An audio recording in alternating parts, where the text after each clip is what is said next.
The whole empire celebrates the royal engagement, but Prince Eros wears a cold, detached mask amidst the cheers. The blonde princess beams with joy, while Medea, the rejected duchess, stands alone in the crowd, her back radiating resentment. Watching the couple wave from the carriage, Medea grits her teeth. That crown princess seat was supposed to be hers.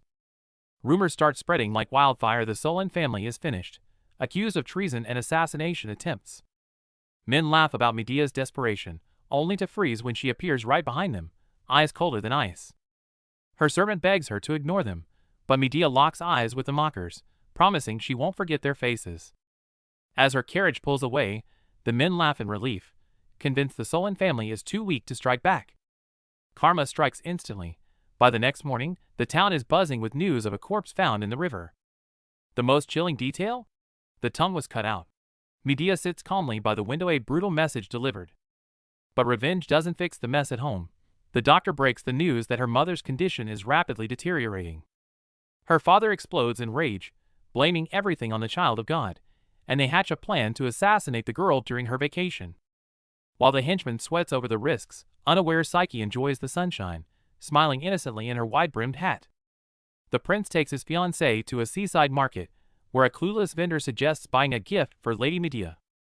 Surprisingly, Eros actually picks out a blue necklace resembling the ocean, a gesture that feels twisted given the context. The gift arrives promptly, with the servant emphasizing that the prince is curious to see her reaction. Forced to swallow the humiliation, Medea puts on a polite smile, even though she's tearing them apart in her mind. The moment the door clicks shut and the servant leaves, Medea's mask of composure instantly cracks. She hurls a lamp across the room, ignoring the pain as shattered glass slices her hand open. Staring at the cheap necklace, Medea sees it as a mockery from her rival, and her rage boils over completely. But after the outburst, she turns icy calm instantly. If they want a war, she'll make sure she gets the last laugh. Night falls over the estate. The Nani frets, but Medea, hiding inside Psyche's body, is perfectly calm. Suddenly, a bouquet of red flowers arrives from the house of Solon. It's a return gift, sleep-inducing flowers, and an invitation to tea. The perspective shifts to the center, Psyche, trapped in Medea's body, writing with deadly seriousness. Naive Psyche collapses in joy, weeping, thinking her sincerity finally touched Medea. But on the other side, the real villainess smirks coldly. The trap is set. A vial of glowing purple poison confirms the plot. When they meet, unsuspecting Psyche apologizes profusely, while Medea plays along, her eyes locking onto her prey. At tea, Medea drops a sugar cube *** plop ***, and the trap is sprung. The naive girl compliments her knowledge, oblivious to the poison dissolving in her cup. Even the servants whisper in fear. Psyche tries to break the ice by praising Medea's treatment of staff, but Medea shuts her down instantly. That wasn't a compliment. Medea's sharp words have Psyche trembling. Suddenly, a loyal knight intervenes, ordering Medea to leave.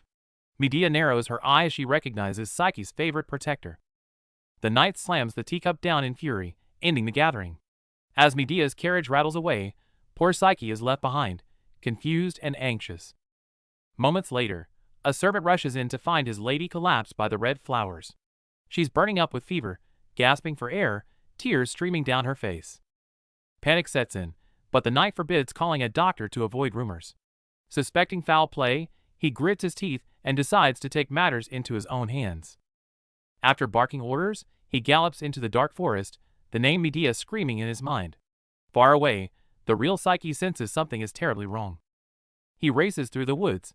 Baffled, he checked the flowers, and they shared the tea. How? Suddenly, his warhorse rears up in terror. The horse throws him off and bolts into the deep woods. The knight scrambles to his feet, stranded and alone, a perfect sitting duck. A ghostly figure looms behind him. Unfortunate that you survived the fall. He spins around in horror to see the supposedly frail lady staring at him with a chilling smirk. She looks down on him like prey, casually revealing she knows his entire history of servitude. The knight's eyes widen. This is definitely not the girl he knew. Before he can react, a blade pierces his chest. Medea strikes with brutal precision, blood splattering her face, her smile widening into something truly demonic. The flowers were safe, the sugar harmless, but together, they create a deadly poison. Medea calmly explains the trick to the corpse at her feet. The body lies in a pool of blood, the forest deadly silent. She didn't just kill him, she cleared every obstacle beforehand. A perfect, flawless hunt. Her accomplice Helio steps out, joking about how easy it was. Medea silences him. They won this round, but sadly, the imposter will survive to see another day. Duke Solon feigns concern, urging her to eat for the temple visit. Trapped in Medea's body, Psyche apologizes, shrinking under the suffocating weight of this gloomy family dinner. She puts on a brave smile and leaves, while servants whisper anxiously about the missing knight. A young attendant steps up, voluntarily offering to guard her. Deep in the forest, two men search on horseback. The redhead suspects foul play regarding the missing knight, while his nervous companion suddenly spots something alarming. It's the knight's clothes. The silver-haired leader stares at the remnants, his gaze sharpening instantly. This just got serious. The scene shifts to the Grand Temple, where undercurrents swirl. That fateful necklace glimmers in the dark, signaling the start of the real drama. Flashback to Psyche receiving the holy relic amidst cheers. But in the shadows now, she presses her forehead in frustration, storm clouds gathering in her mind. Cloaked in secrecy, Medea hands the forbidden key to her loyal knight, Helio. Together, they descend the dark stone steps, heading straight for the heart of the mystery. A flashback reveals a brutal fight. The red-haired knight lies dying in a pool of blood, leaving Helio victorious but shaken by the man's unexpected strength. The dying knight urges his squire to run for help. Cut to Helio, who has already intercepted the panicked servant, calmly taking the bloodstained cloak. The news reaches the mansion. Upon hearing the grim report, a servant collapses in terror, clutching his head in disbelief. Back in the woods, the knight furiously asks Helio why he betrayed them. Helio sneers, "You talk too much," and silences him with a cold swing of his blade. Blood dripping from the blade transitions into water droplets in the temple. The violent imagery shifts instantly to the deathly silence of the holy pool. Medea, in Psyche's body, kneels in thought by the pool. A sudden swoosh behind her signals the arrival of the real Psyche, inhabiting Medea's form. Psyche, in Medea's body, lands only to be frozen by a cold question from herself. "What have you done with my knight?" She stares in shock. Furious, Medea pins the blonde girl to the ground, accusing her of jealousy. But the blonde weeps openly, crying out in anguish, "But you don't even love the prince!" Medea screams that she only cares about power and the throne, but the blonde girl looks up with innocent eyes and whispers, "Is that so wrong?" Fueling the fire. Snapping completely, Medea calls her ridiculous and, with a cold shove, pushes the blonde girl straight into the pool. As she sinks into the depths, Medea, in the blonde body, feels no suffocation. Instead, she realizes with shock she can breathe underwater. Holy light glows from her fingertips, the hidden power of this body. Realizing this, she prays to the gods to take back everything that is hers. The underwater prayer twists into a vicious curse. Grabbing onto this chance, she screams to the gods, "Give me everything that foolish wench has!" The scene shifts abruptly. The purple-haired villainess jerks awake, surrounded by people. The loyal knight Helio leans in, asking with concern how she feels, tension filling the air. She is totally lost, not even recognizing the man in front of her. While Helio dramatically clutches his chest, she panics, looking for her own servants, completely clueless about the situation. Helio keeps rambling with worry, but she suddenly stumbles, knees giving way. The maid catches her just in time as she gasps for air, feeling the body's extreme weakness. Meanwhile, the blonde girl stands in a field of flowers, thinking she's dreaming. Suddenly, a loud crash and a shout of, "Your Highness," jerk her back to reality. The blue-haired prince rushes in, grabbing her hands with a look of pure agony. Seeing his deeply affectionate face, Medea, now in this body, feels nothing but shock. Then, the scumbag prince swears a blood oath. Medea Solon, who dared to harm the crown princess, must be executed. Hearing this, she freezes completely. He embraces her tightly from behind, whispering sweet nothings. But Medea only finds it ironic. Is this what they call true love? It's laughable. The real Psyche stands before the mirror, staring at the terrifying Medea reflection, and slaps herself to check. It hurts. This is all real. She paces barefoot around the room, panic rising. If I am in this body, does that mean the real Medea is inside mine? She tries to flee, but servants swarm her, calling out, "Lady Medea!" Hearing that name, she clutches her head in agony, screaming internally, "Don't call me that." Cut to the stormy night. The scumbag prince continues brainwashing Psyche, asking with a cold stare if she also agrees to sentence Medea to death. She almost agreed immediately, but forces a saint-like smile just in time. Outside, the prince looks annoyed, frustrated by Psyche's weakness. Back at the Solon Manor, the real Psyche's eyes light up when she hears the prince is here. Thinking her savior has arrived, she tries to rush out despite the maid's protests. But instead of a hug, she's met with a brutal blow. Eros stares at her face with eyes cold as ice, spewing nothing but disgust and accusations. Watching from the shadows, Medea covers her mouth to stifle a laugh. In this moment, she sees clearly just how fake this man is. How hilarious. Eros orders Medea to be thrown out, then instantly switches to a sweet tone, telling Psyche to sleep soundly. The speed of his two-faced act is sickening. It's not over. The scumbag continues his act of repentance. Blushing and voice trembling, he says he has a confession, pretending to be an innocent child who made a mistake. He weeps beautifully, dumping all the blame on Medea. The real Medea watches coldly, thinking that in the past, she would have cut out his tongue and fed it to the dogs. Watching the dawn break, she makes a decision. Leave that foolish girl's fate to the gods. If she dies, it's fate, if not. Since the fool survived, it proves God heard the prayer. Medea clenches her fist, eyes hardening with resolve. Fine, I accept this body-swapping game. The scene shifts to the Empire, where the innocent girl trapped in a villainess's body feels lost. With the next prayer day a year away, hope fades, and the crows tapping sounds like a countdown to doom. She grips her dress tight, remembering how strong the real Medea was against her enemies. But she is weak, terrified of the danger surrounding her, and breaks down in tears. Fear consumes her. In this ruthless house, showing weakness means death. She curls up by the window, trembling, desperately wondering how she can possibly survive. A maid enters with food, trembling so hard she can barely speak. Terrified by her own stuttering, she flinches and shuts her eyes, expecting a slap for her mistake. But instead of a blow, she receives a gentle "Thank you." The maid is so shocked by this kindness that her eyes widen, and she stammers in disbelief. The maid is overwhelmed, eager to serve her surprisingly kind mistress. Meanwhile, Helio watches a crow fly by, his eyes filled with a deep, quiet sadness. The crow returns with bad news. The letter was unread. For the first time in 7 years, Medea is unreachable. Helio's heart sinks with a growing sense of dread. Though he tells himself she's fine, he can't sit still. He abandons his duties, determined to see Medea himself, even if she scolds him for it. The carriage is ready, leaving his subordinates sighing in resignation.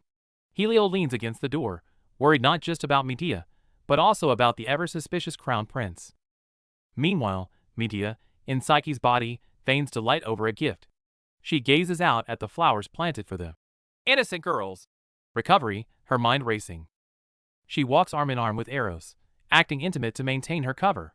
She tests the waters by calling him by his name, a boldness that he seems to enjoy. Her smile is radiant, but her internal thoughts are cold as ice. Everything is going to plan. Once the wedding happens and the emperor dies, power will be hers. But the family is too overprotective, trapping her inside.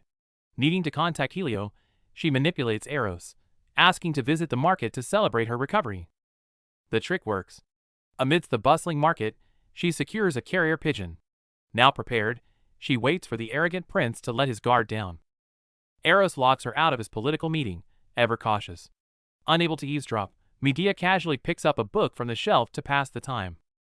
Eros enters with a fake apologetic smile, but his expression shifts the moment he notices the red book she's been reading with such interest. He lets out a sharp sneer and snatches the history book away. In his eyes, his innocent fiancée is far too simple to understand such complex reading. "If you want pictures, I'll buy you a fairy tale." The insult stings like a slap. Medea holds back her rage, asking if this is how a lover should be treated. In that moment, she sees it clearly. Not love, but pure, unadulterated contempt. The realization hits her with a crushing wave of humiliation. Her gloved hand clenches into a fist, shaking with fury. He doesn't love Psyche at all. He despises her to his very core. Candlelight flickers in the dark. The proud purple-haired noble looks lost, confused by the encroaching shadows. The nightmare strikes. Accusations pierce like daggers, and the terror of having her identity stripped away suffocates her. Memories flood back. The once loving prince now stands with a sword, his gaze cold and filled with murderous intent. A flash of blood. She jerks awake from the nightmare, gasping for air, heart pounding in her chest. Scene shift. Medea wakes up in the blonde girl's body. The devil prince stands by the bed, freezing the air instantly. Survival demands acting. She summons tears instantly, masking her sheer terror as fragile guilt. Tension fills the carriage. The prince looks away, feigning concern about memory loss while testing her reaction. A romantic sunset embrace, but it's a game of liars. Every sweet word hides a deadly intent. Though they embrace, their thoughts drift apart. The chirping bird outside can't mask the suspicion in his heart. Meanwhile, the innocent girl trapped in the villainess's body trembles. The scones offer little warmth in this icy mansion. Hiding in the garden won't help. She knows if the one person who knows Medea best appears, her cover is blown. Just what she feared. A shout pierces the sky, sending her into a panic as the dreaded carriage arrives. The silver-haired marquis stands at the window, eyes sharp as knives. The hunter has located his prey. Years ago, tragedy struck. In a rainy graveyard, the young boy shouldered the despair of losing his parents. It was Medea who saved him under the stars. Since then, his life belongs to her. His loyalty is etched in bone. He's a war hero who knows the real Medea best. Hiding behind a pillar, she has zero confidence in fooling him. He approaches with intimidating grace, making her flinch. But suddenly, the icy aura melts into warmth. "I've missed you." His gaze is overwhelmingly intense, but for her, this affection feels like an interrogation. Just as Helio senses something is off, the terrifying Father Duke Solon interrupts the moment. The cruel father suggests a duel. For the girl who's never held a sword, this is absolute despair.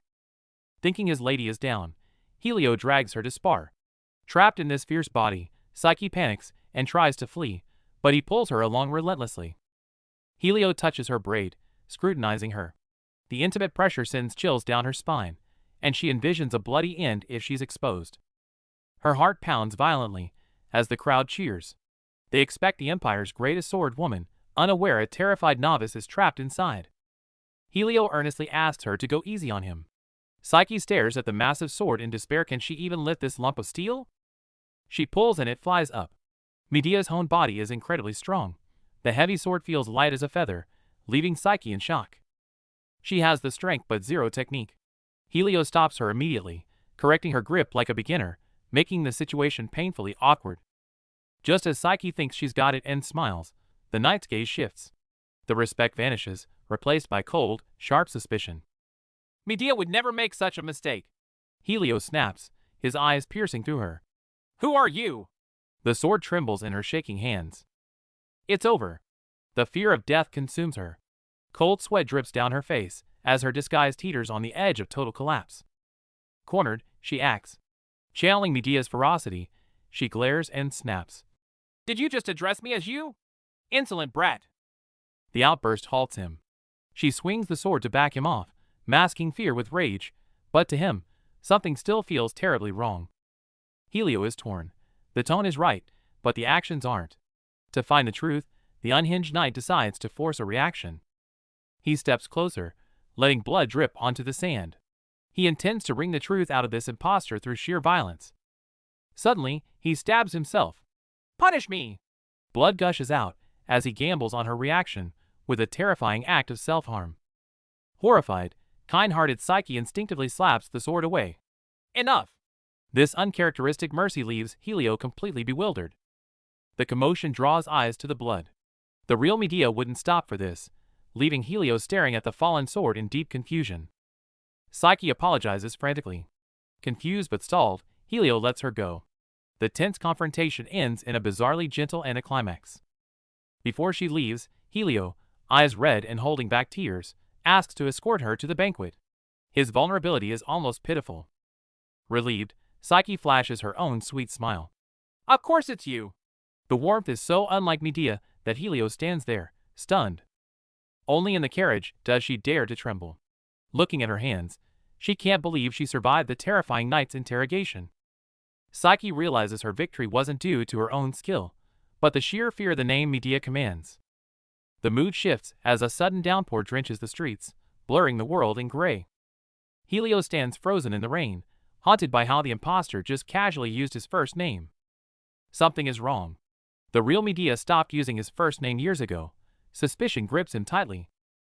Meanwhile, Medea is trapped in Psyche's body, forced to endure the Nani's prattle about the upcoming royal banquet. While the Nani fantasizes about a romantic ball, Medea forces a smile, hiding her absolute exhaustion and sarcasm. The moment the door clicks shut, the sweet facade drops instantly, replaced by cold, hard exhaustion. Pretending to be a naive innocent is draining. Medea slumps in the chair, barely holding it together. No time to rest. Her eyes lock onto a lemon, and a plan to send a secret message instantly forms. Lemon juice, invisible ink. An old trick, but perfect for slipping the truth about the body swap past unsuspecting guards. She ties the crucial letter to a crow, sending her only hope flying into the stormy night toward Yahello. But disaster strikes instantly. The bird is shot down, blood spattering across the darkness. Someone retrieves the blood-stained note. Heat reveals the hidden content, and the name Medea surfaces. It's Crown Prince Eros. He stares at the intercepted letter, a chilling, calculating smile playing on his lips. Eros decides to burn the evidence immediately, and plans a surprise raid on Yahello the very next morning. Cut back to Medea. Instead of despair, she gazes at the moon with a calculating smirk. The intercepted letter was a decoy. She knew Eros was watching and fed him exactly what he wanted to see.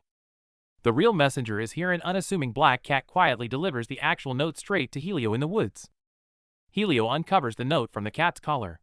He recognizes the handwriting immediately. It's the real Medea. Before she's ready, a knock echoes. Eros barges in without warning, his gaze piercing and sharp. Medea instantly slips into character. She cups her face, acting the love-struck fool who dreamed of her prince. It works perfectly. Eros lowers his guard, convinced this naive girl is utterly obsessed with him. Seeing the bait taken, Eros leans in with a gentle smile, ready to spring his trap. The mask slips. He coldly warns her to stay away from Medea. She feigns terror, collapsing into the chair. But internally, she's sharp. She noticed the spies vanish the moment the prince arrived. They underestimate her, thinking she's weak. Perfect. She used their negligence to prepare her counterattack. To cover her tracks, she spins a lie about the letter, claiming it was a peace offering to reconcile. She plays the victim perfectly, showing the letter as proof that she only wanted to mend her broken friendship. She buries her face in her hands, calling herself foolish for hoping to meet. A masterclass in emotional manipulation. Eros swallows the bait. He sets down his cup and steps closer, seemingly moved by her devotion. He embraces her from behind, whispering sweet lies about worry, tightening his leash on the canary. Then comes the gift. He slides a heavy, wide gold bracelet onto her slender wrist. Something feels off. The atmosphere freezes. He smirks, noting it's wide enough to hide the bruises from his abuse. The mask falls off completely. He orders her chained in the basement, claiming she's still a danger. While she stands chained, he strokes her cheek, condescendingly promising release before the banquet. It's because I love you. Hearing this twisted logic, she screams out the only truth, liar. His excuse is perfect. He claims he has to lock her up to stop her from going crazy at the banquet again. The servants and family just watch or weep fake tears. The whole household is rotten to the core. Leaving the manor, Eros feels zero remorse, casually asking his aide if his performance was too much. Back at the palace, Eros occupies Medea's body, standing before a massive rose window. He knows she is wicked and cunning, so he remains on high alert. Meanwhile, deep in the Duke's basement, Medea is shocked. As the stone door creaks open, a hidden, luxurious room is revealed. How was this kept secret? Under the moonlight, her mind races. From a single letter or a simple sentence, she can sniff out the hidden truth behind it all. Suddenly, a foot steps on a branch outside. Medea sits up, alert to the tapping sound on the window. Is it just the wind, or something else? The window swings open, letting in a gust of wind. A silver-haired man stands there, calmly adjusting his tie as if he owns the place. This was their secret signal, but this Psyche just looks terrified. Helios' gaze turns cold instantly. Why doesn't she recognize it? Seeing her panic, Helios suspects a trap. He steps closer, coldly demanding to know who she really is, filling the room with killing intent. Helio attacks without hesitation. Medea scrambles to dodge, shocked. Too slow, he scoffs. You should have drawn your sword by now. He grabs her arm, staring intensely. He wasn't trying to kill her, he recognized her. Every move, every glance betrayed her true identity to him. Misunderstanding cleared, Helio vows to perfect her disguise. When she questions his loyalty, he lowers his head. I was ordered to protect you. Medea smirks, finishing his sentence. By Lady Medea. A magical clock appears. The countdown begins. Time is running out. The scene shifts to the Empire's power structure. Here, imperial power and divine power balance each other, the rulers on one side, the church on the other. Flashback to 3 years ago. It was the most anticipated debutante ball, and rumors were flying that Count Callista's mysterious daughter would finally appear. Nobles gossip over wine. Some say she's sickly, others call her a monster. Someone even asks Medea, the social queen, for her opinion. Back then, Medea stood at the very top, eyes full of arrogance. She barely cared about a newcomer already drowning in rumors. She responds gracefully, but internally she scoffs. Precious things are hidden away. Who actually believes that nonsense? But when Psyche finally appears, the room goes silent. She looks like a glowing angel, nothing like the monster in the rumors. But no one saw the cost behind the glamour. In the castle at night, there were only stacks of books and withered flowers. A sacrificed childhood. Back to reality, the real Psyche is in training hell. Yahello acts as a demon instructor. Straighten your back. And don't make that dumb face with Lady Medea's body. The knight is furious. This imposter in Medea's body stutters and shakes, failing to fake even a shred of dignity. Frustrated but out of options, he decides to gamble everything on her desperate instinct to survive. Meanwhile, the real Medea fumes in captivity, until a sharp tap on the window breaks the silence. The prince smirks, convinced he has both women dancing perfectly in the palm of his hand. Scene change. The innocent girl dressed Medea's sharp body like a delicate flower, confusing the hell out of the knight. He drops a truth bomb. Tone it down. You're the rejected ex-fiancé now, not the star of the show. Her eyes fill with pain. She clings to a broken promise that the prince would spend this birthday only with her. In her fantasy, this was supposed to be their happily ever after, walking together into the light. Flashback to the basement. Expecting a dungeon, the intruder finds just an ordinary room. But this was her entire world. She was locked away in this solitude for 16 long years. Even the prince is shocked by the heavy chains used to bind such a fragile girl. The banquet begins. The prince steps out with his new fiancée, basking in the empire's glory. The tables have turned. The girl who was once looked down upon now stands at the very top. From the crowd, she looks up, haunted by the memory of the woman who once wanted to wring her neck. She wonders, what am I to you now? The usurper who stole your lover? Or just the fool forced to bear your misfortune? Fate is playing a cruel joke. The crowd swoons over the couple. Trapped in the villainess's body, she forces herself to clap through the pain. Panic sets in as she watches her own face on stage. Her heart pounds, screaming silently in denial. The knight warns her with a cold stare. Don't react. They are baiting you. Just watch. Center stage, the prince extends his hand for the first dance with the impostor. Trapped in the night girl's body, Medea dances with the crown prince. As he praises her improved steps, a plan sparks in her eyes. Eros claims she gave his life purpose, but Medea sees right through him. She forces a smile, disgusted by his sugary lies. Staring at his deceitful face, she almost admires his acting, forcing herself to play along with this sickly sweet charade. The music stops as an envoy presents rare jewels from the west. The banquet is in full swing, but trouble is brewing beneath the surface. The moment Eros leaves for business, Medea slips away. Finally free from his gaze, she seizes the chance to move. Back in the hall, the night girl in the villainess's body frantically searches for Yahello. All eyes are on her, and panic sets in. A pink-haired noble blocks her path, loudly bringing up the rumors of Medea's madness. She's clearly here to mock, not help. This girl used to beg for Medea's attention, but was ignored. Now, seeing the queen vulnerable, she jumps at the chance to strike. Oops, slipped. The girl deliberately spills tea all over Medea, feigning innocence while the room falls deadly silent. She smirks, thinking she can control Medea. But to the real players in this game, her petty attempt at bullying is just a death wish. Drenched in tea, Medea doesn't explode.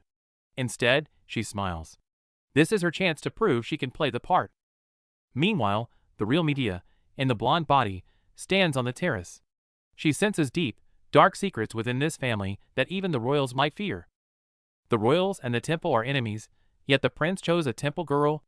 Medea realizes this isn't a fairy tale, it's a conspiracy. Suddenly, the bushes rustle. Medea whips around, spotting a silver-haired figure watching her from the shadows. It's Yahello. She instantly calls him by their secret nickname, teasing him about his weight with zero hesitation. Hearing that tone, Yahello freezes. He instantly recognizes the soul inside that fragile body as his lady, the one he swore to serve. Back in the hall, Medea looks down from the balcony. Facing the accusations of madness, she channels her inner queen. Mad? Me? Her gaze turns icy as she warns the pink-haired girl not to mistake mercy for weakness. The room freezes under her overwhelming presence. The tide turns instantly. The crowd, sensing power, immediately turns on the pink-haired girl. In this game, might makes right. Watching the crowd back down, the naive girl finally exhales. She clenches her fist, finding the courage to survive in this ruthless new world. Trapped in Medea's body, Psyche hides under the stairs.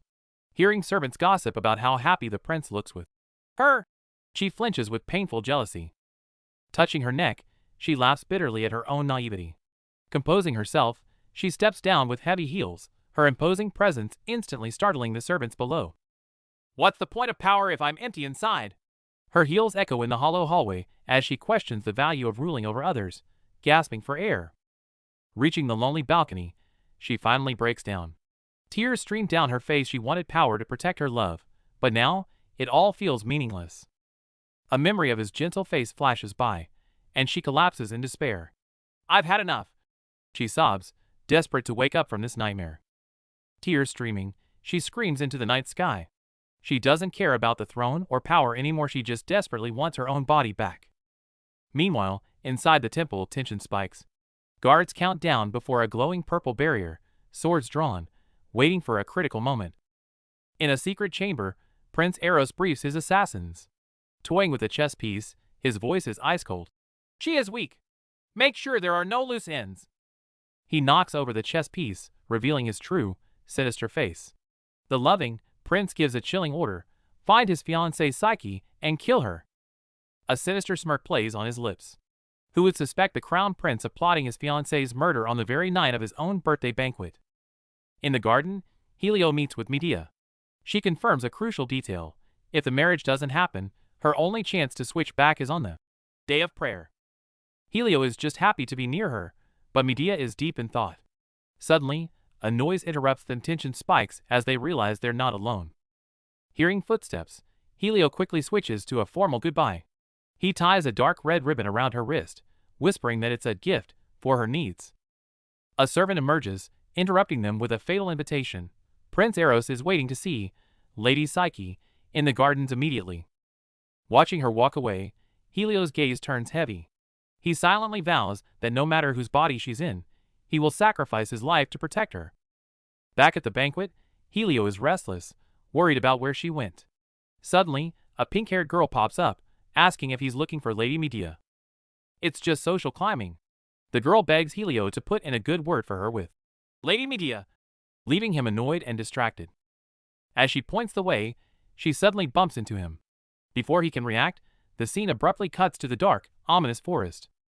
Deep in the woods, Medea senses danger. Aren't we too far? She asks. The guards reply coldly, it's an order, as the sharp sound of unsheathing swords cuts through the air. Without warning, a blue blade slashes at her. Eyes wide with shock, she barely dodges the fatal strike as the assassin reveals his deadly intent. The assassins freeze. Did she dodge? No, she just slipped in the mud. Pure dumb luck. The mastermind watches from the shadows. Eros thinks sending a squad for one fragile girl is overkill, but he takes no chances. The kill order is absolute. The assassin grabs her collar, voice cold as ice. Stay still. It will be over in one strike. Reinforcements arrive. Yahello, the silver-haired knight, finally locates his target in the bloody forest. Meanwhile, on the palace balcony, Psyche, currently in Medea's body, weeps in Eros's arms, looking utterly fragile. She loathes her own weakness. Despite the warnings, she came running like a fool the moment the prince called. She praises the real Medea.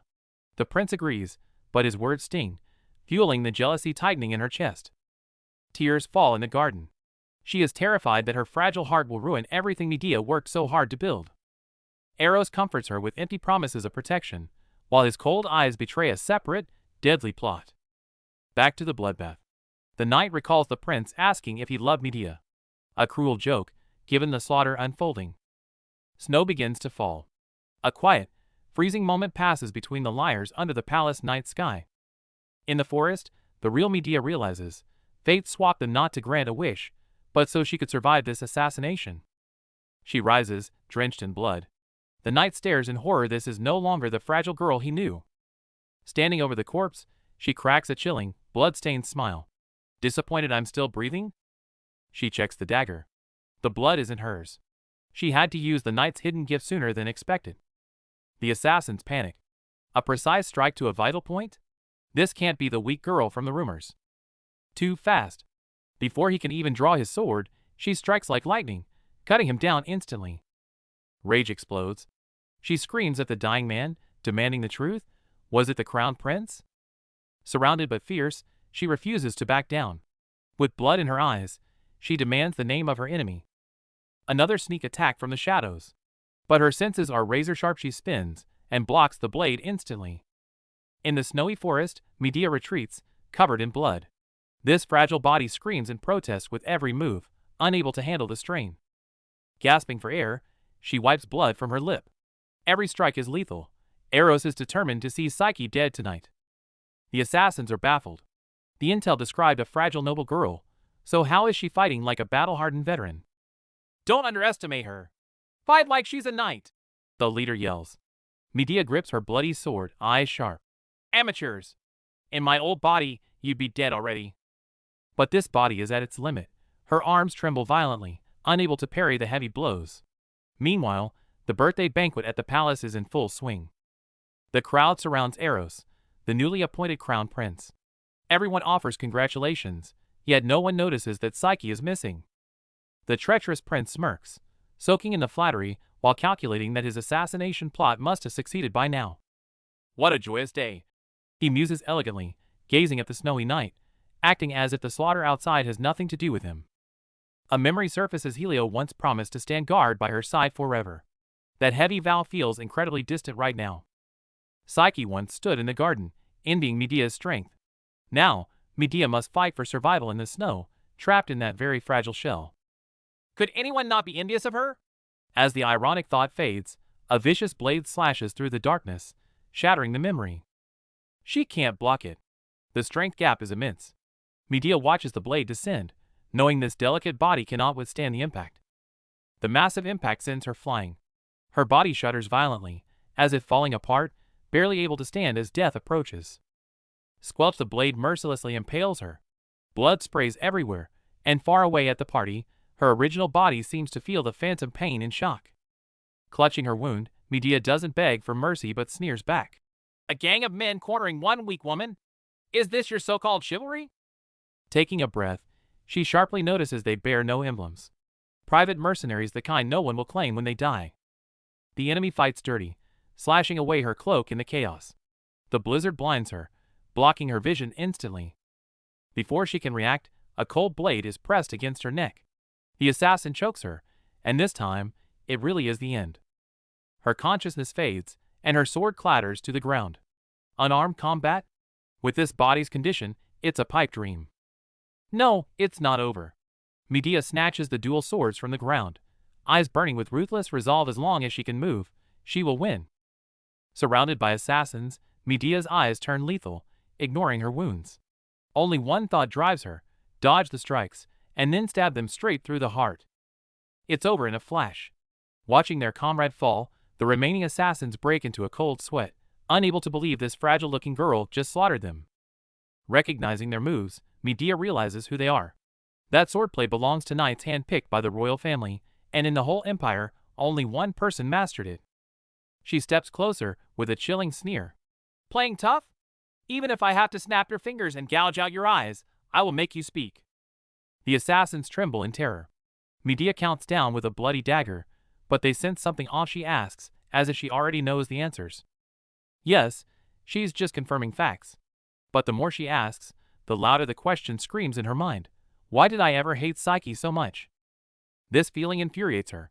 Trapped in this body, forced to fight for that naive girl, her pride screams in absolute rage. A cold realization washes over her. Did the deity switch us just so I would die in Psyche's place? Is this my fate? In your dreams!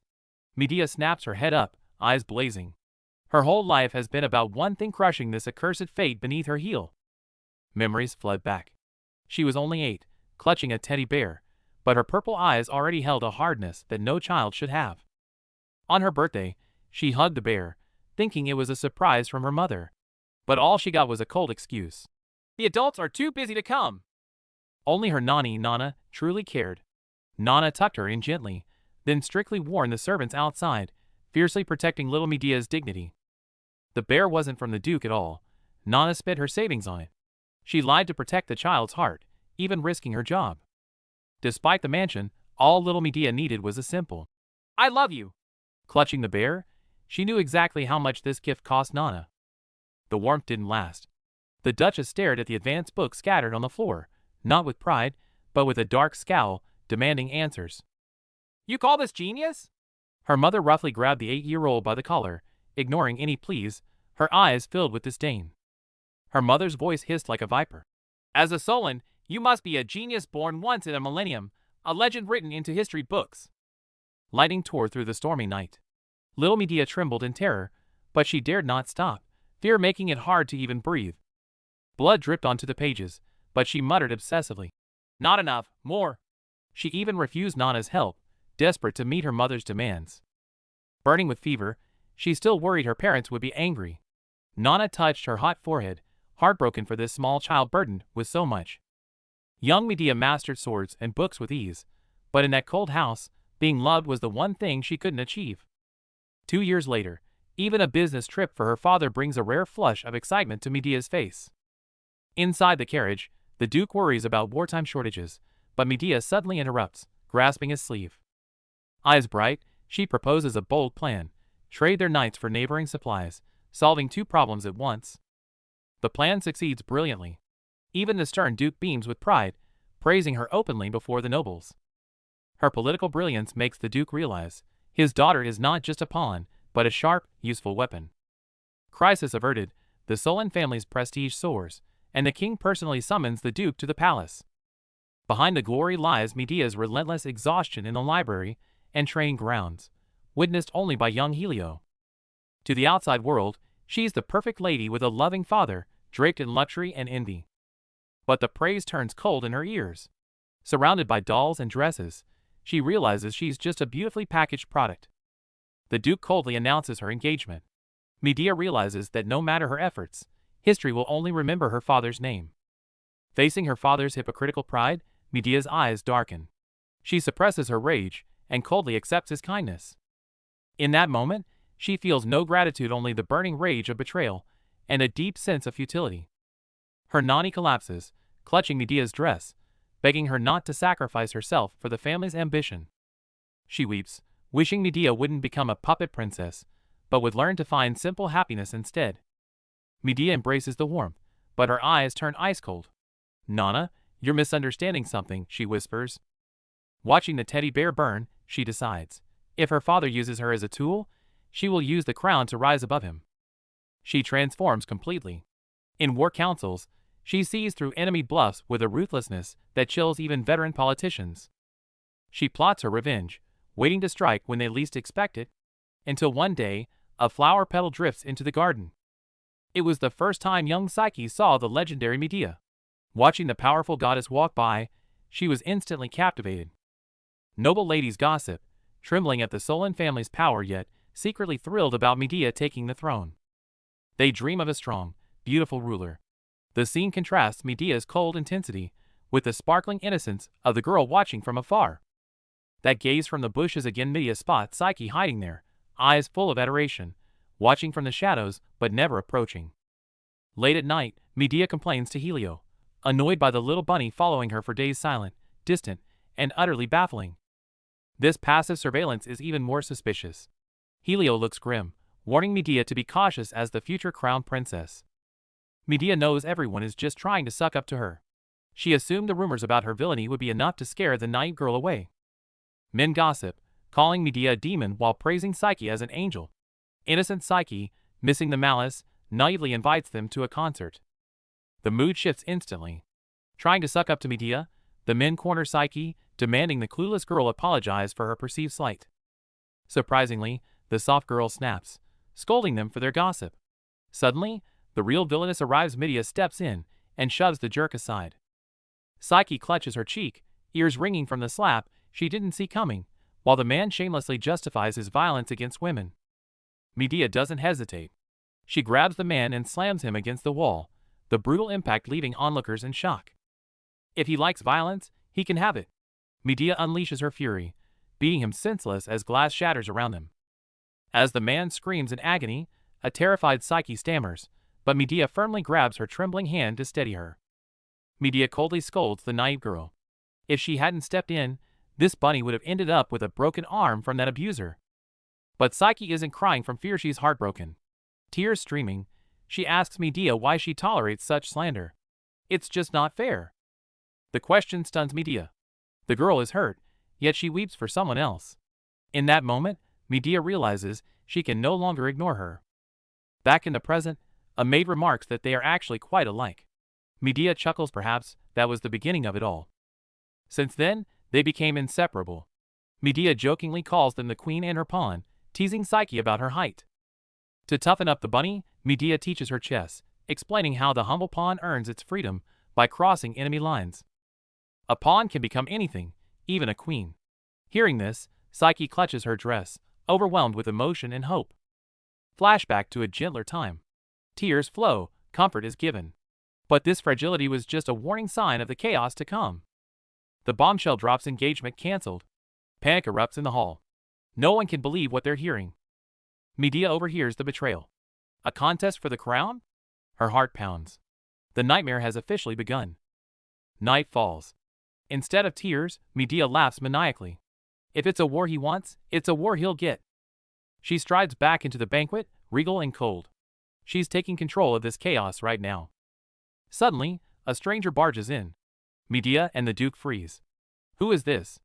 The air turns ice cold. Yahello watches from above. He realizes the setup. The prince lured Medea to the garden, alone. Flashback to Medea's warning. She knew it. She suspected the prince was dirty, and she was right. It clicks. Cold sweat hits Yahello. It's a trap. She's walking straight into danger. Meanwhile, the prince storms out, ignoring the confusion. The gears of his dark plan are turning. The castle looms in the dark. Yahello races against time, while Medea trembles in the face of unseen danger. Memories flood back. 7 years ago, Yahello wanted to die. It was Medea who saved him from the abyss. He swore to become strong for her. But now, he punches the tree in frustration. He feels utterly useless. Suddenly, she appears. But it's Medea in Psyche's body. She snaps him out of his despair. 12 gardens. The palace is a maze. Yahello is losing his mind. Where is she? There's no time. I know. She clutches the doll, eyes fierce. Her body trembles, but her soul is made of steel. Cut to the bloodbath. The weak girl stands tall, sword in hand, corpses at her feet. One assassin left. She stares him down like a predator. What's wrong? Scared because you're the last one? He thinks she's exhausted, an easy kill. Big mistake. She lunges. Close range is all she needs. Her shoulder screams in agony. The body is breaking, but her will is iron. She refuses to fall. The atmosphere splits in two. Above, dark clouds loom with a threat of attack. Below, a white bird chirps peacefully in a sunlit forest, oblivious to the encroaching danger. Flashback to a sunlit bedroom where Psyche sleeps soundly. The butler gently wakes her, but she mumbles and tries to stay in bed, completely unaware of the news waiting for her. The butler announces a letter from the imperial palace. Psyche sits up, rubbing her eyes in total confusion, having no idea what this letter implies. The announcement is clear. She's a crown princess candidate. Psyche stares at it, forcing a nervous smile, convinced this must be some kind of terrible joke. They sit for tea, but the air is freezing. Psyche looks innocent and lost, while Medea stares with sharp eyes, coldly stating that this situation makes absolutely no sense. Psyche stares into her teacup, feeling trapped. She doesn't want the crown. She only ever wanted a marriage built on true love, not cold politics. Medea takes her hand to comfort her, but her words are sharp. She bluntly tells Psyche not to worry because she's confident she won't lose the competition. Medea frames it as a mere learning opportunity. Hearing this, Psyche's confusion clears, and she smiles, accepting the challenge with a newfound, innocent resolve. The competition begins, best of 3. The first match tests statecraft and diplomacy. Even as a novice, Psyche clenches her fists, determined to try her best. The second match is brutal, persuading a rebellious lord. Medea holds up the badge triumphantly, her commanding aura proving she crushed the task with ease. Medea wins by a landslide. Surprisingly, Psyche kneels and compliments her sincerely.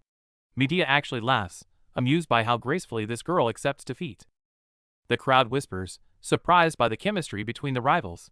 Everyone assumes the drama is over and Medea's victory is inevitable. It's time for the final match. Dressed in full regalia, the two women walk side by side toward the grand temple, approaching the moment that decides the empire's future. The emperor speaks from the high platform, announcing the final test, caring for the citizens. Psyche stands below, feeling strange, believing the winner is already decided. Medea turns with a subtle smile, wishing them both luck. Psyche's heart pounds violently against her chest. A sudden, terrible dread washes over her. The crown prince, Eros, sits on his golden throne with a chilling, amused smirk. Psyche steps forward, steeling herself to begin her introduction. Gathering her courage, Psyche announces her policy, full support for the impoverished. She stands tall, declaring her idealistic plan to the common people below. While the people cheer, the plan is financially ruinous. The emperor sits on his throne, chin in hand, looking utterly displeased with this reckless generosity. Yet, Eros grins even wider in the shadows. Psyche catches that creepy expression and freezes. Why is he smiling like that? Is this part of a trap? Before Psyche can process it, Medea steps up. Heels clicking sharply on the stone, the scorned duchess approaches, fueled by rage and ambition, ready to strike back. Back to where it all began. Under the blue sky, Medea stands tall, declaring war on fate with absolute confidence. She commands the stage, staking her claim as the pride of House Solon before the entire empire. Her words strike a nerve. The king grips his throne in tension, while her father watches with sharp, calculating approval. The duke smirks. She's just like him, ruthless. He knows winning the king's favor is the checkmate move. Victory seems certain for Medea. In the shadows, poor Psyche hides under her hat, crushed by defeat. But the tide turns. Whispers spread. The crowd starts favoring the kind loser over the cold winner. Even the inner circle softens. The mood shifts from celebration to pity for the sweet, defeated girl. The dynamic breaks. What was once a tight duo is now an awkward trio, viewed through a skeptical lens. Tension thickens. Psyche loses her appetite, and Helio, unable to stand the awkwardness, coldly excuses himself. Helio draws a line. He refuses to escort her all the way, keeping his distance cold and absolute. The naughty knows his heart. On the balcony, she calls it out. Helio lives and breathes for Medea alone.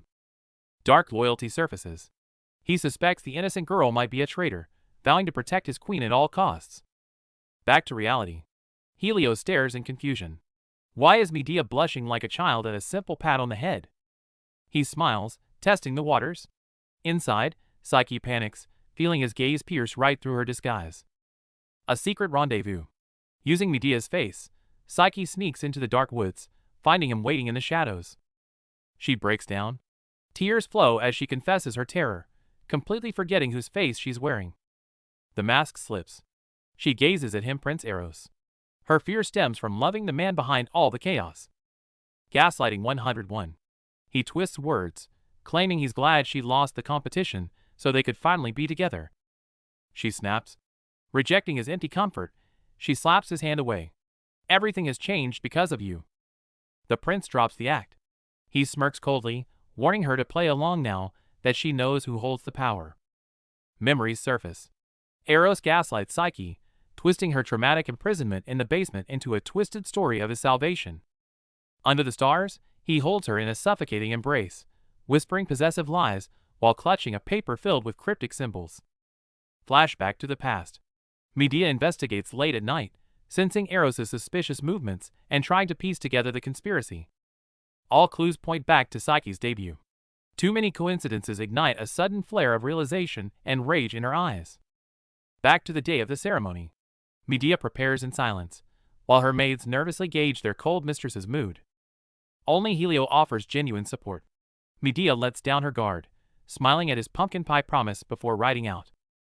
At the plaza, a messenger offers a priceless heirloom. Medea eyes the sudden gift with cold, calculating suspicion. The next second, the expensive necklace slips from the grip, crashing to the ground and shattering instantly. The messenger panics, but Medea stares him down with cold arrogance, openly mocking his shamelessness. The ceremony begins. Amidst the cheering crowd, a hooded figure lurks, sensing the unsettling shift in the atmosphere. As the saintess approaches, Medea stops Psyche, desperate for one last answer before the final announcement. She questions Psyche about the prince. Psyche smiles innocently, claiming there's no need to worry, oblivious to the looming danger. Psyche promises to accept the result, but Medea collapses in despair. She cannot yield the throne, for her family's survival depends on it. Tears well up. She has bet her entire past and future on this crown. She is too far gone to turn back now. Back to reality. Disguised in red, Medea notices the crowd turning hostile, shouting about a rigged contest under someone's influence. It's no coincidence. The organized outrage reveals a puppet master pulling the strings. It's a trap. She realizes the narrative was scripted all along. Psyche the angel, Medea the villain. The public was played from the start. In the chaos, she runs into a familiar face. A shocked gasp threatens to blow her cover instantly. A sudden impact sends her reeling. Her hat flies off, leaving her disguise shattered and her identity exposed. Cover blown, she doesn't care. She sprints towards the stage, desperate to stop Eros's announcement before it's too late. The moment of judgment arrives. Under the solemn blue sky, the Pope smiles warmly and announces the name Psyche Callista. Hearing the name, Medea's pupils dilate in disbelief under her hood. She won every single challenge. How could the result be this?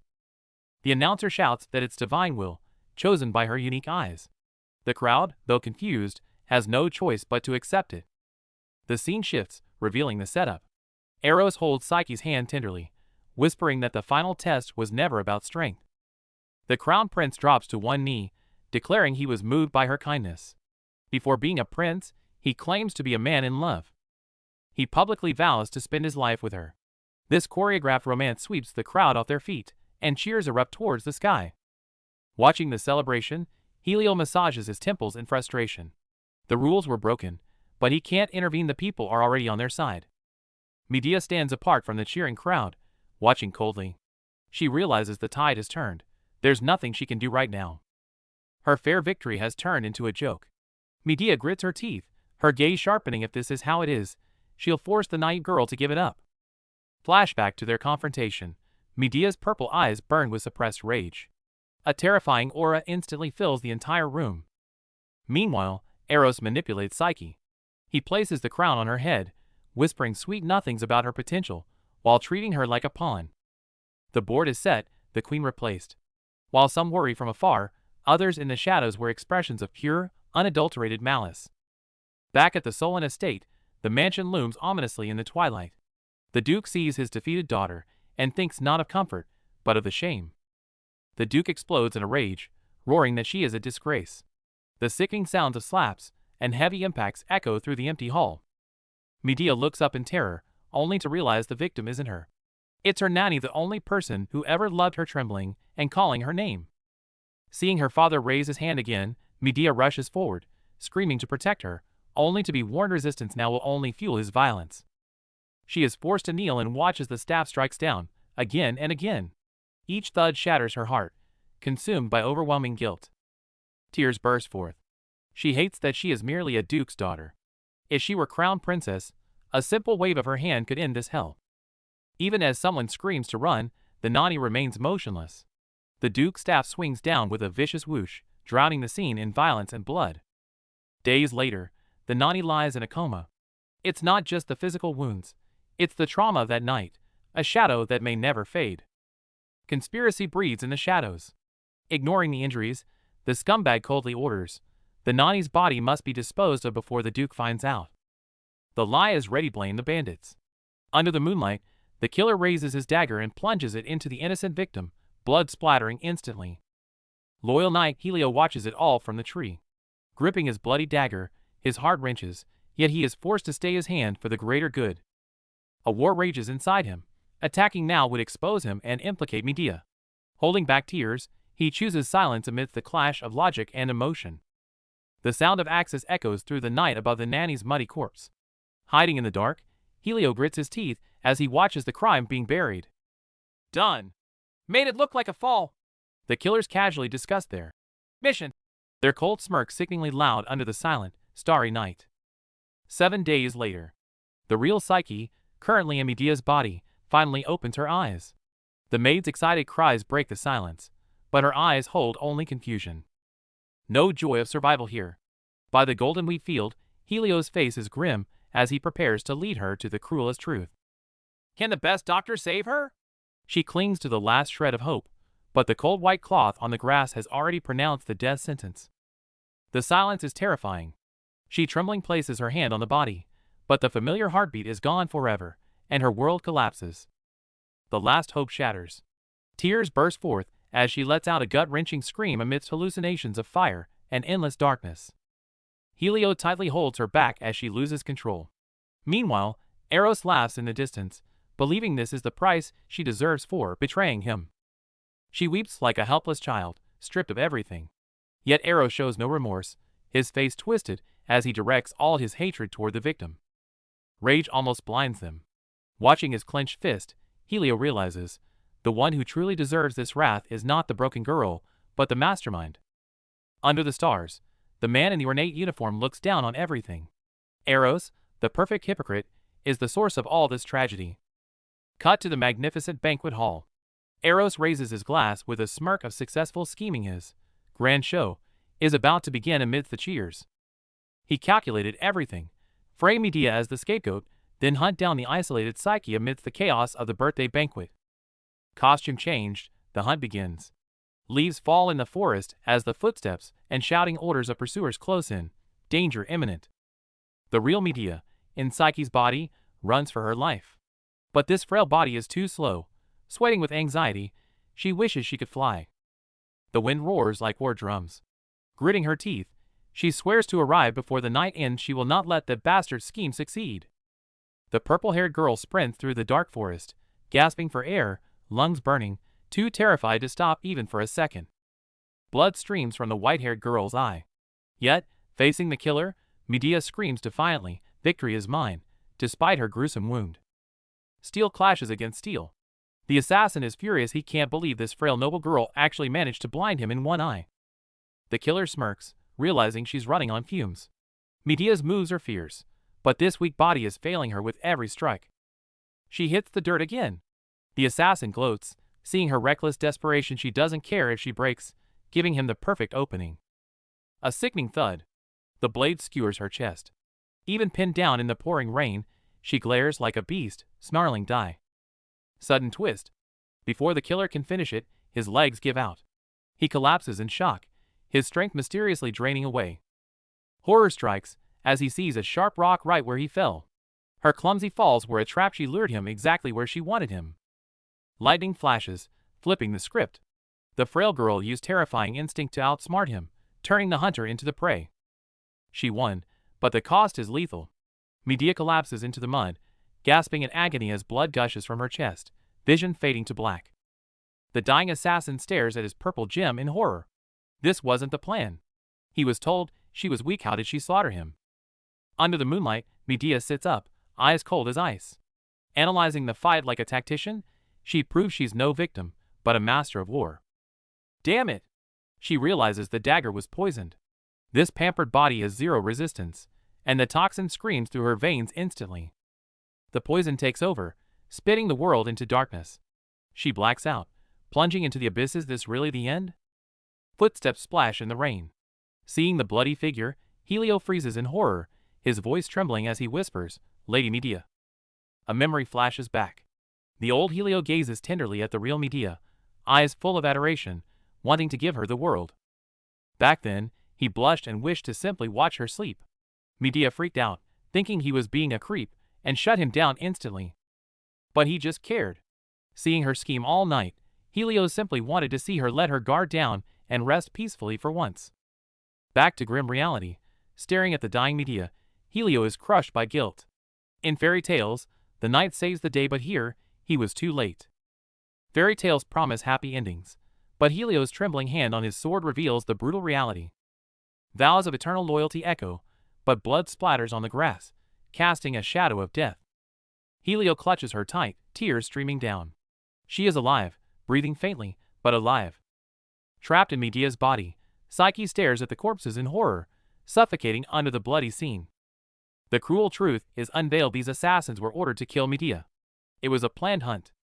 Psyche breaks down completely. Just one day in Medea's shoes, facing death at every turn, is too much.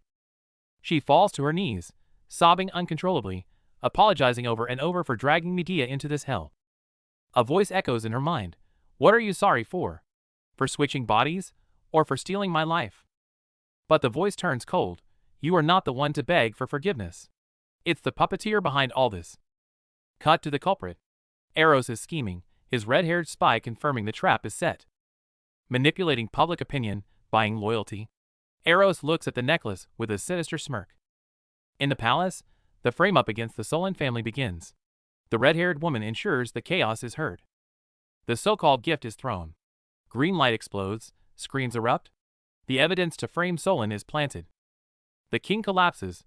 The red-haired noble immediately screams accusation, assassination. Investigate the Solon family. In the darkness, Medea finally sees clearly. The real enemy who nearly destroyed her family is Eros. Trapped in Psyche's body, Medea lies paralyzed in the woods, while the fake Medea screams desperately to save her. It's critical. Helio is bloodied. Psyche screams for a doctor. They are racing against death itself. Helio collapses in despair. He's killed many, but the fear of losing Medea breaks the Iron Knight. Psyche weeps, finally realizing the assassins were meant for Psyche. Medea took the blade for her. Dying Medea connects the dots in despair.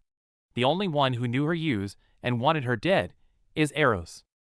In a nightmare, Psyche breaks down over Medea's rotting corpse, convinced her selfish wish for survival killed the real Medea. Kneeling in despair, she confesses that being God's chosen one was never a blessing, just a curse she wanted to escape. Back in reality, Medea gasps awake deep underwater. Strangely, she's not drowning. The water actually lets her breathe. The holy light feels familiar. It's just like the day of prayer. For a moment, she wonders if she's actually died. But God remains silent. Typical. Medea steels herself. She's done waiting for divine intervention. She'll find her own answers. She trudges across the ocean floor until a massive, impenetrable wall blocks her path, cutting off whatever lies beyond. The wall is impossibly high and sturdy. She moves along it, searching for even the slightest crack in this mental fortress. A loophole. She spots a small hexagonal hole. Leaning in to peek, she is startled to find someone staring right back. It's Psyche, but she looks broken and vacant, asking about the outside world. Medea realizes she's peering into a buried memory. A childhood memory surfaces. Little Psyche points to storybook heroes, innocently asking her mother if she can go outside too. But her mother snaps, using a skull to terrify the child, warning that the outside world would tear her apart out of jealousy. She feeds Psyche twisted fairy tale stories where princesses are cursed into eternal sleep the moment they doubt God's love. Despite the fear, cracks form in her belief. Psyche starts questioning why a loving God would leave her trapped in this hell. Then her father enters. Seeing her frantically organizing the room, he dismisses her pain, blaming it all on her mother's strictness. Finally, she steps outside. Overwhelmed by the endless sky and fields, she believes this freedom is a gift from a savior. With tears in her eyes, she names her savior, Eros. To her, the prince who freed her became her true god. Eros plays his part perfectly.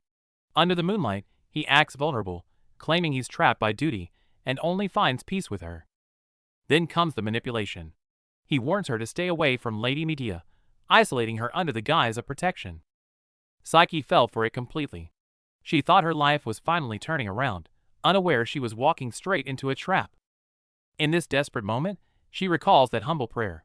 Back then, she thought simply looking up to God would grant her a shred of peace. The memories cut deep.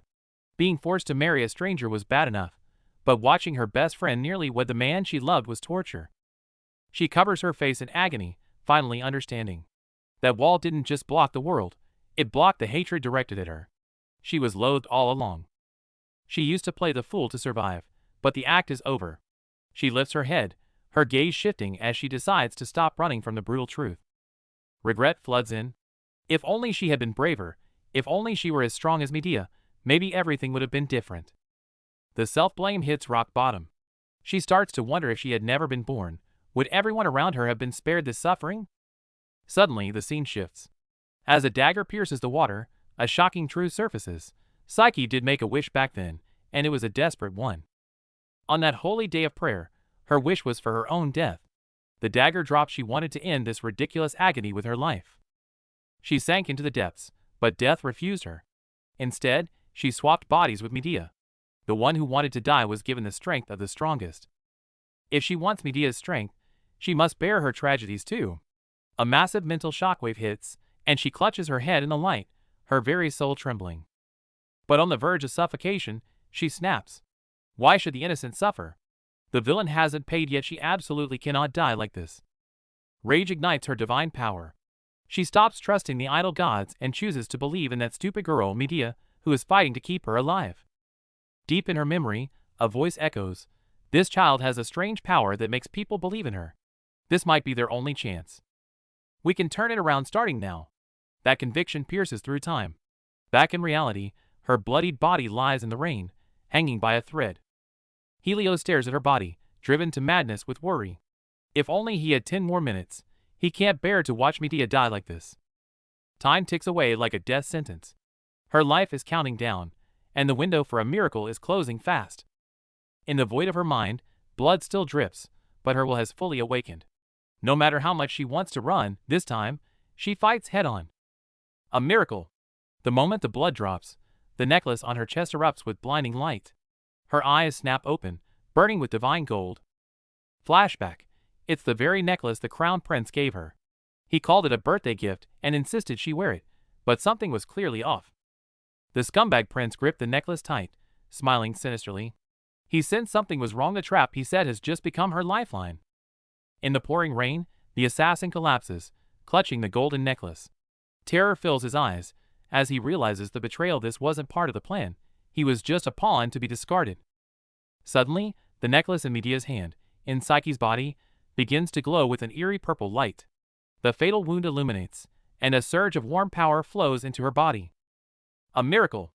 She gasps for air as golden divinity erupts, knitting her broken body back together in an instant, forcibly driving away the shadow of death. Air rushes back into her lungs.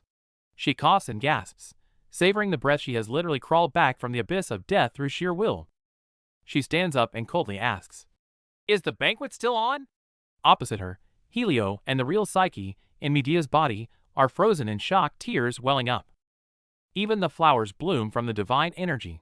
With her back to them, Medea's voice is weak but commanding. "Don't just stand there. Tell me everything." Touching the dried blood on her chest, Medea confirms the wound is gone. Seeing the others sobbing, her gaze softens, and she reaches out. "Come here." The real Psyche, in Medea's body, can't hold back anymore. She collapses to her knees, hugging her original body tightly, trembling uncontrollably from the terror of what could have been. Tears soak her veil. Psyche weeps like a child.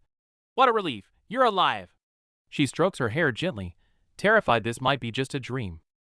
The joy of survival makes her incoherent, her fingers trembling. She was terrified that Medea had died in her place. The guilt was nearly consuming her. As their fingertips touch, the real Psyche senses something. Staring at the lingering light in her hands, she murmurs, "The power to heal wounds." Confused, Psyche explains that her divinity usually only heals minor wounds nearby, not fatal ones like that. "I thought you were definitely going to die." Helio interrupts, his eyes sharp. "It's the necklace. When Psyche hugged you earlier, the necklace you're wearing began to glow." The truth comes out.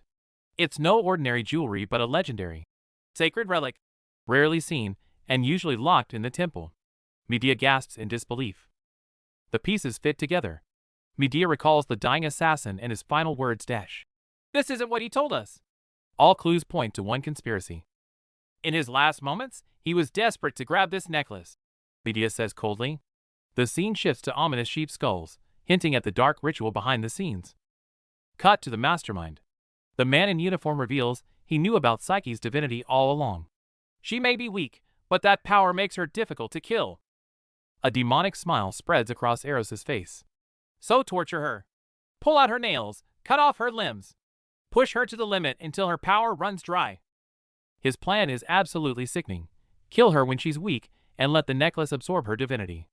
Eros's eyes are cold. He has calculated everything. Back in reality, Medea touches the necklace with a cynical sneer. She turns to Psyche. This was a gift from your beloved crown prince. She finally faces the cruel truth. It was Eros. Though she suspected it, confirming that her lover is her killer shatters her heart, turning sweet memories into painful shards. Grief overwhelms her as she kneels, face buried in bloody hands.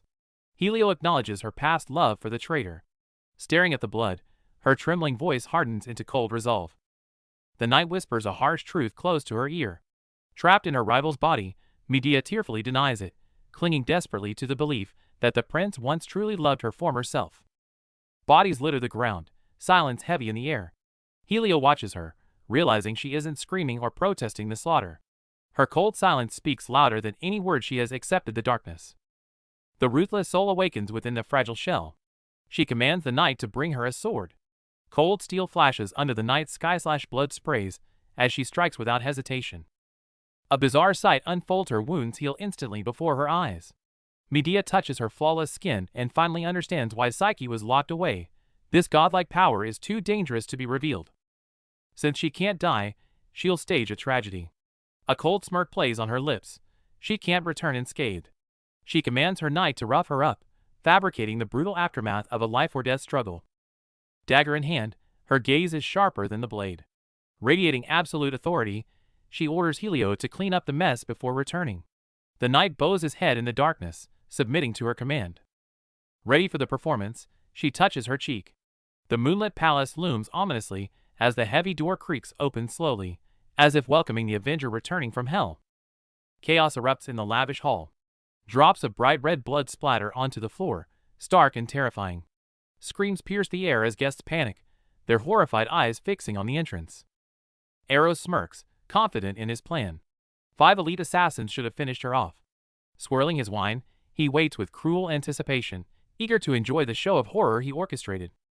The show takes a twisted turn. The woman who should be dead crawls back, drenched in blood.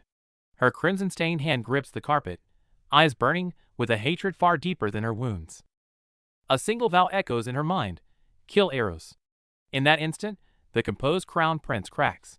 His pupils shrink in terror, cold sweat breaking out as he stares at the impossibility of her survival. Crash! The wine glass shatters, red liquid splashing like blood. Eros completely loses his composure, stammering her name, his face a mask of utter disbelief and panic. Blood drips rhythmically, each drop hammering at Eros's nerves. He stands frozen, back to the crowd.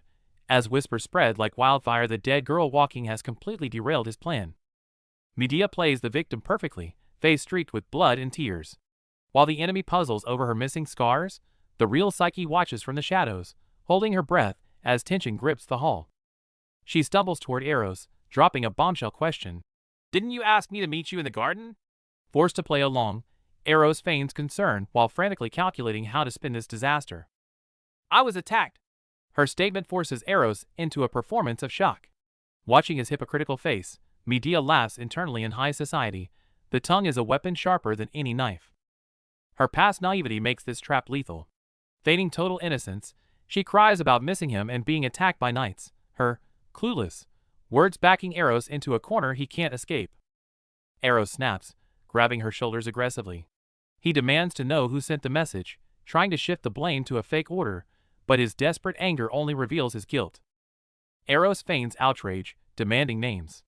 Medea plays the victim perfectly, crying as she describes a fake gray-haired woman leader. She spins a web of lies, claiming the attackers had no crests, and tried to take her to a secret meeting place within the palace.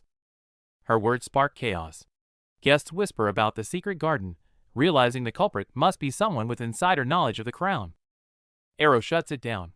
He orders the doors sealed, instantly turning the celebration into a suffocating prison. He plays the role of the outraged prince, solemnly declaring this a high-level treason plot by a noble rival. He threatens execution for treason. The crowd trembles, silenced by his cold, tyrannical aura. After terrifying the guests, he turns to Medea with a gentle touch, guiding her away from the chaos. Outside, he He plays the protective lover, apologizing while securing her inside the carriage for safety, his eyes full of calculation. As he leaves to hunt the criminal, Medea knows the truth. He's desperate to find the person who ruined his assassination plot. Eros wastes no time. He splits his troops and heads straight for the forest, eager to crush his hidden enemy. They close in on the location. Eros reminds his men of the plan, unaware that only death awaits them in the bushes. The scene is a slaughterhouse. Bodies of the prince's assassins lie scattered, soaked in their own blood. The soldiers freeze in horror. Their elite shadow knights have been completely wiped out in a single night. But Yahello had arrived first. He inspects the bodies, not to solve the crime, but to stage the scene. He commands his subordinate to slash over the dagger wounds with long swords, hiding the evidence of Medea's precise kills.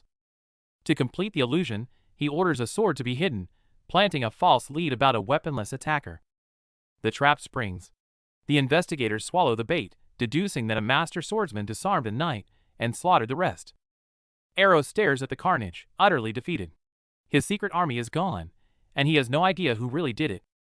A flashback reveals the cruel irony. He remembers recruiting the leader, a young boy who once smiled so innocently. He manipulated the boy with promises of a shared dream, grooming him into a disposable weapon for the throne, now discarded in death. Meanwhile, Crown Prince Eros stares coldly at his glowing sword. His subordinate asks if they should track the culprit, but before he can finish, the blade turns toward him. Without hesitation, the blade pierces the subordinate's face. Blood splatters everywhere, cutting his confused question short forever. Staring at the motionless corpse, the prince confirms the kill with a cold gaze, showing zero remorse, as if he just took out the trash. Back with Medea, Yahello glares at the closed doors. Thinking of what she just suffered, he trembles with rage, almost losing control. The banquet hall doors are locked tight. If they burst in looking this messy, they're done for. Medea stares at Yahello's stained coat, sweating with anxiety. With no other options, Yahello suggests a humiliating last resort. He hesitates, but Medea realizes it's do or die. She grits her teeth and agrees to the act. They brace themselves and knock on the balcony door. A servant opens it, ready to refuse them entry, but freezes at the sight before him. The hall is tense with guests awaiting interrogation, but the sudden, urgent knocking breaks the silence, drawing everyone's attention. A curious noble pulls back the curtains, wondering who's outside, only to have his jaw drop at the scandalous scene before him. Medea glares back with terrifying intensity, snapping, "What idiot dares interrupt us?" Beside her, Yahello looks disheveled and flushed, acting the part perfectly. The intruder stammers an apology, trying to explain the assembly order. Medea cuts him off, her purple eyes glowing with menace, crushing him with pure intimidation. She boldly threatens, "Do you want us walking and looking like this?" before slamming the door shut, locking the poor intruder inside. As soon as the door clicks, Medea smirks, teasing Yahello about their performance. Yahello, however, buries his face in his hands, dying of embarrassment. Inside, the flustered noble is already processing the juicy gossip. Exactly what Medea wanted: a scandalous misunderstanding to cover up a bloody assassination. The chaotic birthday banquet finally ends. Prince Eros failed to catch the assassin, leaving him with nothing but a guest list and a heavy grudge. Though only a crown prince, Eros can't detain nobles forever, but his power is still immense, enough to overshadow even the king. To control the narrative, the prince quickly produces scapegoats, hanging their bodies from the church arch, claiming this is the price for attacking the future princess. Holding Psyche close, Eros points to the swaying corpses. His voice is gentle but deadly as he asks, "My dear, is the ash-haired knight you saw among them?" Staring at the scapegoat's corpse, Eros smirks mockingly. He knows full well that the real threat, the master behind this, is still very much alive. Since he couldn't catch them, the show must go on. Eros puts on his loving fiancé mask, leading his shaken bride to the carriage, vowing to show the world the cost of crossing him. The crowd cheers wildly for their beloved princess. But beneath that gentle exterior hides a soul of steel, playing the part to perfection. The carriage rattles over cobblestones. Beneath the clear blue sky, a shadow war of identity and power begins to unfold. Eros visits, but his gaze is cold and calculating. He stares at her unhealed wound, suspicion dripping from his voice. Why isn't it healing? Medea knows the truth. This body's power relies on her mind. She masks her tension with a gentle touch, acting the part to bury his doubts. The prince feigns sympathy before striking with his real question. The one who saved you that night. What did he look like? She smirks internally but feeds him a lie. Brown hair, tall. Deliberately sending him on a wild goose chase. Frustrated, Eros flexes his power. He promises her the world with a smile, but his eyes reveal a suffocating desire for control. Meanwhile, the gentle Psyche trapped in the villainess's body shocks the knight Yahello with a bold request, "Teach me the sword." The knight realizes the advantage. She inhabits the body of a master. Muscle memory will awaken as long as her mind can keep up. While servants gossip about a secret romance outside, the two allies inside awkwardly seal their pact to survive. Night falls, but the loyal knight finds no peace. Dark, exhausting dreams haunt his every moment. His mind is flooded with visions of Blood Lady Medea's pale, wounded face replaying like a looping nightmare. He jolts awake, gasping for air, the cold sweat of terror clinging to his skin as the fear of losing her lingers. "Calm down," he mutters, gripping the sheets. Lady Medea is alive. It's the only truth that anchors his sanity. Seeing his master on the edge of collapse, the butler rushes in, trying to soothe the knight's fraying nerves. He sips water, staring at his haggard reflection. As long as she is in danger, his heart remains suspended in fear. Elsewhere, Eros touches the unhealed wound on his neck, scowling. His subordinate kneels, begging forgiveness for the failed investigation. The trail is cold. Eros' eyes narrow with icy resolve. If his enemy is this elusive, brute force won't work. He decides to set a trap. A letter sealed with blue wax is dispatched, a bait intended to lure his enemies into the light. The invitation arrives for Lady Medea. Staring at the royal seal, she knows a new storm is brewing, and she must face it. Back in the shadows, Yahello clutches a mask, eyes sharp with calculation. Despite the exhaustion, they must meticulously plot their next move for the coming battle. Heavy boots echo on the stairs, tap, tap. Below, the count is fuming, screaming at his daughter, demanding to know how her frail body could possibly handle sword fighting. Her father continues to rage about her disobedience. But she stands cold and firm at the doorway, cutting him off with a single sentence. "His Highness has already agreed to it." Sunlight hits her profile, the long hair is gone. Staring at her chopped locks, the Count freezes in pure shock, stuttering in disbelief.